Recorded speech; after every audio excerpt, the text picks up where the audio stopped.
Hey there, history fans! It's Peter here, and today we're diving deep into the fascinating world of U.S. presidential elections.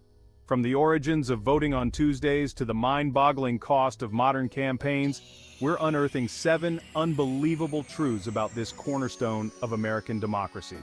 So, buckle up, grab your thinking caps, and get ready to be amazed by these incredible insights into the election process that shapes the course of history. Let's get started. Alright, let's kick things off with a head-scratcher that might have you looking at your calendar funny.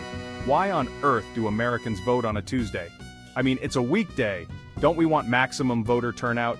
Well, to understand this, we need to take a trip back in time to 1845. Picture this. America is a young nation, and most people are farmers. Sundays were, of course, dedicated to church, and Wednesdays were market days, crucial for both buying and selling. That left Tuesday as the most convenient day for farmers to make the journey and cast their votes without disrupting their livelihoods. It might seem like an outdated practice in our modern world of instant communication and cars that don't need to be fed hay, but this tradition has stuck around longer than your average pair of jeans. Some argue for moving Election Day to the weekend to boost voter turnout, while others believe it's an important part of American history and shouldn't be tampered with. So next time you're marking your calendar for Election Day, take a moment to appreciate the horse and buggy days that led us to this peculiar tradition. Okay folks, time for a crash course in one of the most talked about, debated, and frankly confusing aspects of the US election system, the Electoral College. Now you might think that in a democracy, the person with the most votes wins, right?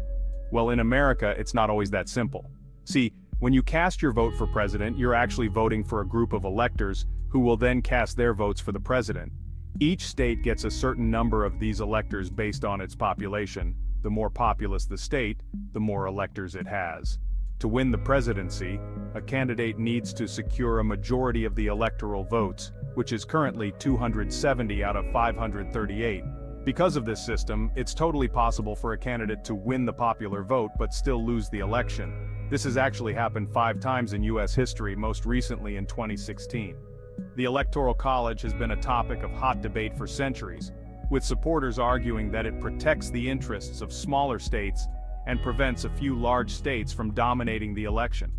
Critics argue that it gives too much power to swing states and can result in a candidate winning the presidency without winning the popular vote. It's a complex issue with no easy answers, and it's sure to be a point of discussion for many elections to come. So there you have it, the Electoral College, America's unique and often perplexing approach to choosing its leader. 12. Let's rewind the clock all the way back to 1789, when America was just a fledgling nation figuring out this whole democracy thing.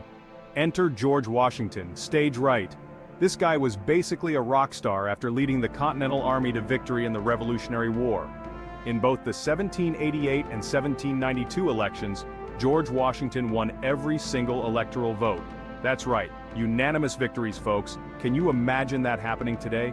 It's a testament to the incredible respect and admiration he commanded. But here's the even more remarkable part. After serving 2 terms, Washington decided to step down. Now, there were no term limits at the time, so he could have easily stayed on as president for as long as he wanted. But he believed that the presidency shouldn't be a lifetime appointment and that a peaceful transfer of power was essential for a healthy democracy.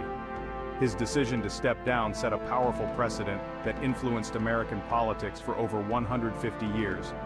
So while we might never again see a president elected unanimously like George Washington, his legacy of leadership, integrity, and humility continues to inspire generations of Americans. Chapter 4. The Kennedy-Nixon Showdown, TV takes the stage. Fast forward to 1960, and we find ourselves on the cusp of a new era in American politics, the age of television. The 1960 presidential election wasn't just about choosing a new leader, it was about a clash of styles, a battle between old-school campaigning and the emerging power of the television screen. In one corner we had Vice President Richard Nixon, a seasoned politician with a reputation for being a bit, shall we say, stiff and formal. In the other corner stood Senator John F. Kennedy, young, charismatic, and telegenic, a word that would become synonymous with political success. The first ever televised presidential debate between these two titans was a watershed moment in American history. Millions of Americans tuned in to watch the candidates go head-to-head, not just listening to their words on the radio, but seeing their expressions, their body language, the sweat on their brows, well, mostly Nixon's. And here's where things get really interesting.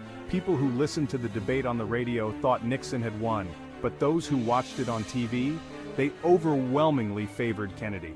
This debate highlighted the power of image in the television age. It showed that how you looked and how you presented yourself on camera could be just as important as what you actually said.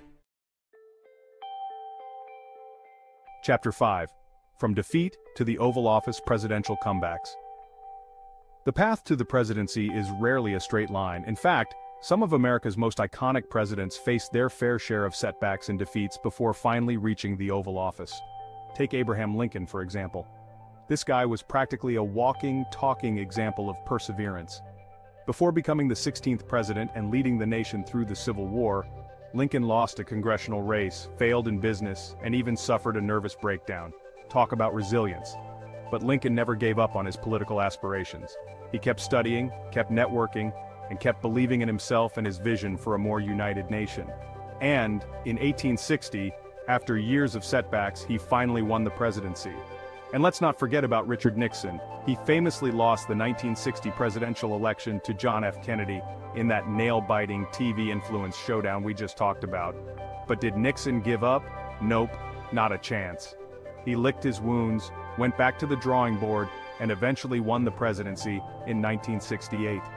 These stories remind us that the path to success is rarely linear.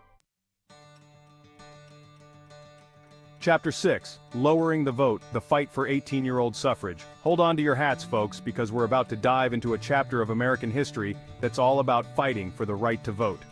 For much of U.S. history, the voting age was 21. But during the tumultuous 1960s, a powerful movement emerged demanding that the voting age be lowered to 18. The driving force behind this movement? The Vietnam War. Young Americans were being drafted to fight and die in a war they didn't necessarily support, yet they had no say in who led the country or made decisions about going to war. The injustice of this situation wasn't lost on anyone, and the rallying cry of, "If you're old enough to fight, you're old enough to vote," resonated throughout the nation. And you know what? They won.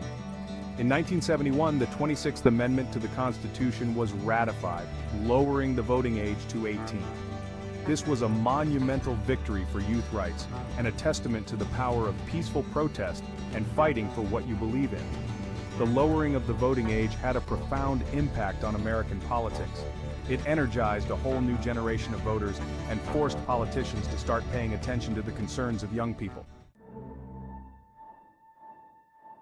Chapter 7. The Price of Power, Billions and Billions of Dollars. Okay folks, time to talk money. And no, I'm not talking about your average trip to the grocery store. I'm talking about the mind-boggling, jaw-dropping, wallet-emptying cost of running for President of the United States. Buckle up, because these numbers are about to blow your mind. Modern presidential campaigns are multi-million, scratch that multi-billion-dollar affairs. In the 2020 election, the total spending on both presidential campaigns reached a record-breaking $14 billion. That's billion with a B. To put that into perspective, that's more than the entire GDP of some small countries. And it's only expected to go up in future elections. Where does all this money come from? Well, it's a combination of individual donations, political action committees, PACs, and even some self-funding from wealthy candidates. This astronomical spending has raised serious concerns about the influence of money in politics. Critics argue that it gives an unfair advantage to wealthy candidates and special interest groups, while making it harder for candidates with fewer resources to compete. 10. So there you have it, 7 fascinating, surprising, and sometimes downright unbelievable facts about U.S. presidential elections. We've journeyed from the horse and buggy days of the 1800s to the billion-dollar campaigns of today, uncovering the quirks, the controversies, and the enduring spirit of American democracy along the way. Which fact surprised you the most? Let me know in the comments below. And if you enjoyed this deep dive into the weird and wonderful world of US elections, hit that like button and subscribe to my channel for more videos that explore the hidden corners of history, politics, and everything in between. Thanks for joining me on this wild ride through the history of US presidential elections. Until next time, stay curious, stay informed, and most importantly, stay engaged in the political process. Because remember, your voice matters.